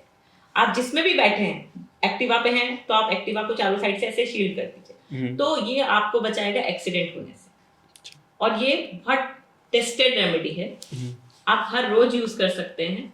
लेकिन आप ऐसा नहीं कि आपने सुबह कर दिया तो आप रात तक 10 बार चले गए हो तो 10 बार आपने उसी पे रिलाई कर लिया कि हमने एक बार सुबह कर दिया था। आप जितनी बार जब ट्रैवल कर रहे हो, आप फ्लाइट में जा रहे हो, आपने फ्लाइट को कर दिया शील्ड, ट्रेन में जा रहे हो, ट्रेन को शील्ड कर दिया, तो आपने उसको प्रोटेक्ट कर दिया। आप अपने आप को भी प्रोटेक्ट करिए। आप देखिए जो लर्निंग बच्चे हैं, जो सीख रहे हैं, ड्राइविंग सीख रहे हैं, कर रहे हैं, उनके एक्सीडेंट होने के ज्यादा चांसेस है कि गिर गए, तो आप उनको करिए। जब आप वो चीज करेंगे तो वो गिरने से तो बच जाएंगे, ये मेरी श्योरिटी है। तो ये 8 एक रेमेडी है, बहुत सिंपल सी। आप कहीं जा रहे हैं जहाँ पे बहुत इन्फेक्शन है, जहाँ पे बहुत मतलब ऐसी चीजें, बीमार है कोई, हॉस्पिटल आप उनसे मिलने जा रहे हैं और आपके बहुत करीबी हैं तो आपको जाना भी पड़ेगा, आप अवॉइड नहीं कर सकते, तो आप जा रहे हैं तब भी आप वहाँ अपने आप को शील्ड करके जा सकते हैं। अपने आप को जब शील्ड कर दिया तो वहाँ की नेगेटिव एनर्जी जो है या वहाँ की जो इन्फेक्टेड एनर्जी है वो आप तक नहीं पहुंचेगी। आपने इस तरीके से अपने ऑरा को शील्ड कर दिया। तो ये 8 की एक सिंपल रेमेडी है, 4 बार 8। तो मैम अभी शिवरात्रि आने वाली है तो उसके लिए अच्छी अच्छी रेमेडीज बता दीजिए विशेष पूरी करने के लिए। हाँ जी बिल्कुल। शिवरात्रि के लिए मैं आपको 2 रेमेडी बताती हूँ। हाँ। एक प्रोटेक्शन के लिए और एक अपने विश फुलफिलमेंट के लिए। शिवरात्रि के दिन अपने एक हाथ में आप काली मिर्ची, 7 काली मिर्ची और 7 काले तिल, 7 काले तिल के दाने टूटे हुए ना हो, साबुत हो, उसको आपको अपने हाथ पे रखना है, ठीक है। राइट हैंड में रखिए, मुट्ठी बंद करके घर से लेके जाइए और रास्ते में अपनी विश को मेमोराइज करिए बार बार, जो भी आपकी मर्जी, जो भी आपकी इच्छा है। हाँ। जो भी आप इच्छा रखते हैं वो इच्छा बार बार अपने दिमाग में लेके चलिए। कोशिश करिए कि जल अपने घर से लेके जाएं भगवान को अर्पित करने के लिए। आपने वो चढ़ाया काली मिर्ची और तिल शिव जी के ऊपर, और फिर जल चढ़ाया। जल इस तरीके से चढ़ाना है कि सारी काली मिर्ची और तिल बह ना जाए, कुछ वहां रहे। अच्छा। वैसे आपको चढ़ाना है। आपने चढ़ाया, वहां पे आपने 108 बार, अगर आपको मौका मिले मंदिर में बैठ के 108 बार आपने ओम नमः शिवाय का जाप किया, और फिर काले तिल और लौंग को छू के फिर से आपने अपने विश बोली और आप फिर अपने घर आ जाइए। उसमें से 1 काला तिल और 1 काली मिर्ची, 7 जो आप लेके गए थे उसमें से 1 आप अपने पास लेकर आ जाइए। उसको लाके आप अपने पास रख दीजिए, हो सके तो अपने घर के नॉर्थ में रख दीजिए। वो आपकी विश फुलफिलमेंट में आपकी हेल्प करेगा। प्रोटेक्शन के लिए जो रेमेडी है कि आपको कोई नेगेटिव एनर्जी से आप प्रोटेक्ट हो सके, उसके लिए शिवरात्रि को आप क्या कर सकते हैं, रात की 12 बजे, एग्जैक्टली रात की 12 बजे काला धतूरा आता है, जो मार्केट में बहुत इजीली मिलता है, काला धतूरा, आप उसको लीजिए, शिव जी के मंदिर में जाइए, शिव जी के ऊपर उसको अर्पण करिए, ठीक है। और वहां पे एक जाप करना है आपको, ओम शिवाय नमस्ते भयम नमः, ये जाप आप करेंगे वहां पे 108 बार, और उस काले धतूरे को उठा के घर ले आएंगे। 15 मिनट में वो आपका जाप हो जाएगा 108 बार। 12 से 12:15 का टाइम रखेंगे इसमें आप, कि 12 बजे जा रहे हैं और 12:15 आप घर आ रहे हैं। घर आके आप उसको लाल कपड़े में बांधिए और अपने गेट के, घर के गेट के, ऑफिस के गेट के बाहर मेन डोर पे ऊपर की साइड, ठीक है, बांध दीजिए। ये आपको पूरे साल नकारात्मक ऊर्जा से बचाएगा, नेगेटिव एनर्जी से बचाएगा, प्रोटेक्शन करेगा। तो ये 2 रेमेडी है जो शिवरात्रि पे बहुत अच्छी है, जो आप कर सकते हैं। तो मैम आजकल हम देखते हैं कि हर कोई इंसान डिस्टर्ब रहता है, चाहे वो मेंटली हो चाहे फिजिकली हो, तो उसका कोई उपाय? मेंटली और फिजिकली डिस्टर्ब होना ये थोड़ा सा एस्ट्रोलॉजी से अलग बात है, लेकिन मैं आपको बताती हूँ कि अगर आप कहीं जाते हैं और आपको लग रहा है कि इस पर्सन के साथ बैठ के मेरी एनर्जी डाउन हो जाएगी, है ना, क्योंकि ये नेगेटिव बातें करेगा, है ना, इसकी बातें मुझे इफेक्ट करेगी, वो करती है। जब हम किसी से बात करते हैं तो उसकी बातें हमको इफेक्ट करती है। तो आपने देखा है कि आजकल के जो यंगस्टर्स हैं वो बहुत जल्दी मेमोराइज नहीं कर पाते, स्कूल में क्या पढ़ाया घर आते आते भूल जाएंगे, हाँ। है ना, क्या टीचर ने बोला है क्या नहीं बोला, उनको बहुत सारी बातें याद ही नहीं रहती है, ठीक है, क्योंकि उनमें एक कॉमन चीज नोटिस की गई है वो कि वो क्लास में इस तरीके से बैठते हैं। जब हम इस तरीके से बैठ रहे हैं तो हम हमारे ऑरा को ब्लॉक कर दे रहे हैं, अच्छा, ठीक है। तो जब आप कहीं जाते हैं जहाँ पे आपको उनकी चीजें याद नहीं रखनी है, आपको लगता है कि उनकी बातों का असर मुझ पर ज्यादा होगा, तो आप क्या कर सकते हैं, आप इस तरीके से बैठ सकते हैं। जब आप इस तरीके से बैठते हैं तो आप अपने ऑरा को लॉक कर देते हैं। जब आप अपने ऑरा को लॉक कर देते हैं तो उनकी बातों का असर भी आप पे नहीं आएगा और उनकी बातें आपको याद भी नहीं रहेगी। आप घर आते आते 50% बातें भूल जाओगे और शाम होते होते 100% बातें भूल जाओगे, मतलब आपको वो मेमोराइज नहीं होगी, तो आपको इफेक्ट कम करेगी। तो ये एक बहुत अच्छा तरीका है कि आप अपने आप को मेंटली फ्री रख सकते हो, क्योंकि लोग तो आपको मिलेंगे, आप जाओगे तो आपको कनेक्शंस तो होंगे, नए नए तरह के लोग मिलेंगे, नए नए लोगों की सोच मिलेगी, तो उससे आप अपने आप को प्रोटेक्ट कर सकते हो। जहां आपको लगे कुछ बहुत अच्छी बात चल रही है वहां हमेशा इस तरीके से बैठे, ओपन हैंड से, ताकि आप जो सुन रहे हैं वो आपके दिमाग में जाए। अच्छा। और अगर आप ऐसे बैठते हो तो ब्लॉक होके वहीं रुक जाती है, वो आपके अंदर तक नहीं आती। तो जैसे किसी ने न्यू बिजनेस स्टार्ट किया है तो उसे जल्दी से जल्दी ग्रोथ मिले, इसके लिए क्या उपाय करें? न्यू बिजनेस स्टार्ट किया है उसके लिए ग्रोथ मिले, एक सबसे बहुत अच्छा और बहुत सिंपल रेमेडी, बहुत सिंपल उपाय है, वो ये है कि सूर्य उदय से 20 मिनट बाद व्यक्ति को घूमना चाहिए। अच्छा। सूर्य उदय के समय भी घूमना चाहिए, और उस जो वॉकिंग टाइम ना 9 बजे 8 बजे जब हम उठ रहे हैं तब हम वॉक करने जा रहे हैं, वो नहीं, सूर्य उदय से कुछ समय, आधे 1 घंटे के ड्यूरेशन में जब आप घूमते हो उस वक्त जुपिटर गुरु बहुत एक्टिव होता है, गुरु का समय होता है, ठीक है। और हम जब सो के उठते हैं तो हम केतु एक्टिवेटेड होते हैं, अच्छा, ठीक है। तो जब हम घूमना स्टार्ट करते हैं, हम जब घूमते हैं, हम क्यों घूमते हैं, सुबह फ्रेश ऑक्सीजन मिलेगा हमको, है ना। तो जब हम घूम रहे हैं तो हम हमारे बॉडी से केतु रिलीज कर रहे हैं, ये भी एक रेमेडी है केतु के प्रभाव को कम करने की, ठीक है। तो जब हम घूम रहे हैं तो केतु रिलीज हो रहा है और हमारे बॉडी में, हमारे ऑरा में क्या इंक्रीज हो रहा है, वो है गुरु की, गुरु विजडम का कारक है, ग्रोथ का कारक है। तो जब हम, बहुत सिंपल सी रेमेडी है और बहुत लोग करते हैं, लेकिन टाइम ड्यूरेशन थोड़ा उनका आगे पीछे होता है, लेकिन अगर इसी टाइम ड्यूरेशन को आप जल्दी कर लें तो वो आपके जीवन में अलग इम्पैक्ट डालेगा। तो जैसे जैसे आप घूमना स्टार्ट करेंगे धीरे धीरे आप देखेंगे आपके बिजनेस में भी स्पीड बढ़ती जा रही है। हेल्थ मेंटेन के लिए रेमेडीज, हेल्थ के लिए रेमेडी, हेल्थ के लिए जो रेमेडी है, पहले तो अच्छा सोचिए, पॉजिटिव सोचिए, अच्छा खाइए, ये तो नॉर्मल रेमेडी है। थोड़ा सा स्पिरिचुअल होना बहुत जरूरी है। अच्छा, हेल्थ, आपको अगर मेंटल हेल्थ अपनी ठीक करनी है, क्योंकि हर चीज पहले आपके ऑरा में आती है, फिर आपके फिजिकल बॉडी में आती है ना। जैसे आपको अगर बुखार आने वाला है तो आपको सुबह से फील हो जाएगा कि मुझे अच्छा नहीं लग रहा, मुझे अच्छा नहीं लग रहा, क्योंकि वो एनर्जी आपके ऑरा में आ चुकी है, ठीक है। फीवर आते आते 2-4 घंटे लग सकते हैं, तो कोई भी चीज है जो आपके ऑरा में आती है, तो ऑरा को क्लीन करना जरूरी है। तो ऑरा को क्लीन करने के लिए आप क्या कर सकते हैं, मेडिटेशन कर सकते हैं, ठीक है। सादा सात्विक खाना खाइए, उससे भी आपका ऑरा क्लीन रहता है। जितना ज्यादा हम लहसुन प्याज ये चीजें जितना ज्यादा हम खाते हैं, हम हमारे ऑरा में, हम हमारे उसमें तामसिक गुण को बढ़ा रहे हैं, ठीक, क्योंकि जितना हम जो नॉनवेज खाते हैं वो तो तामसिक गुण को बढ़ा ही रहे हैं, लेकिन जो लहसुन प्याज खाते हैं वो भी अपने अपने ऑरा में तामसिक एनर्जी को बढ़ा रहे हैं। तो तामसिक एनर्जी से क्या होता है कि हमारा ऑरा कहीं ना कहीं थोड़ा सा डिस्टर्ब हो जाता है। तो जितना सिंपल सादा खाना आप खाते हैं उतना ऑरा आपका क्लीन रहता है। जब आप मेडिटेशन करते हैं, मेडिटेशन करना वो नहीं है कि आपने बैठा है, आपको बैठना है, आपको 1 घंटे तक आंखें बंद करके कुछ एज्यूम करना है, क्योंकि हमारा मन बहुत चंचल है, वो कभी एक जगह स्थिर नहीं हो पाता है। लेकिन जब मेडिटेशन का मतलब ये है, कोई भी चीज आप पढ़ रहे हैं, आप उसमें इतना खो गए हैं कि आप सिर्फ उसको पढ़ रहे हैं। आप कोई एक्टिविटी कर रहे हैं, पेंटिंग कर रहे हैं, आप उसमें इतना खो गए हैं कि आप सिर्फ पेंटिंग पे आपका ध्यान है। आपका माइंड क्या हो गया, एकाग्रित हो गया एक जगह। वो आपको हेल्प करता है आपकी मेंटल हेल्थ को ठीक करने में। और जब मेंटल हेल्थ और इमोशनल हेल्थ आपकी ठीक रहेगी तो फिजिकल हेल्थ ऑटोमेटिक ठीक होती है। तो जैसे कोई बहुत पुरानी बीमारी है, कई लोगों को बहुत पुरानी बीमारी होती है, वो लंबे समय से चलती आ रही है, ख़त्म ही नहीं होती, उसके लिए कोई रेमेडी? उसके लिए कोई रेमेडी, पर्टिकुलर कोई रेमेडी नहीं है। लेकिन शिवरात्रि को जब, जैसे शिवरात्रि आ रही है, हाँ। तो उसमें जब आप ये चीज़ करते हैं तो आप अपने विश उसमें वो डाल सकते हैं। और लौंग को, जो आप लौंग लेकर आते हैं, वो अपने पास रख सकते हैं ताकि वो आपकी बॉडी को हील होने में हेल्प करे। जो शिवरात्रि की जो रेमेडी है उसमें आप वो चीज़ कर सकते हैं जो विश फुलफिलमेंट वाली थी, उसमें आप वो एडिशनल डाल सकते हैं।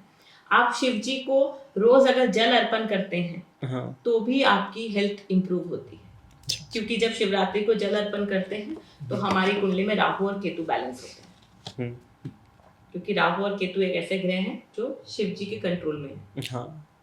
तो जब हम शिव जी को जल अर्पित करते हैं तो हमारे राहु और केतु बैलेंस होते हैं, राहु और केतु बैलेंस हुए तो हमारी आधी कुंडली बैलेंस हो गई, तो हेल्थ इश्यूज हमारे धीरे धीरे डिसॉल्व होना स्टार्ट होते हैं।